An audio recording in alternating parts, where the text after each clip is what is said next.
تفكيرك في خذلانك اللي فات ممكن يمنع عنك فرص كتيرة جدا انت مش بتشوفها دلوقتي، لان هي محجوبة عنك.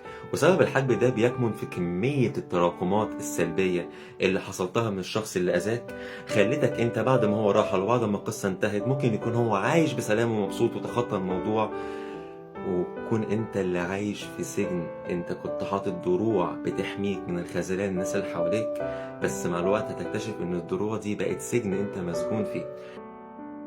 علشان تعمل الموف اون انا بقول مش مقياس انك تعرف تتخطى الموضوع على قد ما تعرف تتخطى الموضوع جوه نفسك.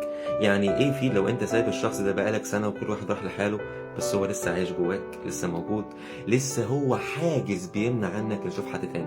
ولما جيت افسر الدوافع اللي بتخلينا مش قادرين نبص للفرص اللي حوالينا والشخص ده بيبقى عايش جوانا لسه، لقيت اكتر من دافع. رقم واحد، ان الشخص ده كان بيلبي لينا احتياجات عاطفية ونفسية مهمة جدا، تمام؟ فبالتالي اصبح كون الشخص ده موجود علشان يلبي لنا الاحتياجات دي، احنا بنحب بالطريقة دي من غير ما احنا يكون عندنا وعي او بيكون عارفين، تمام؟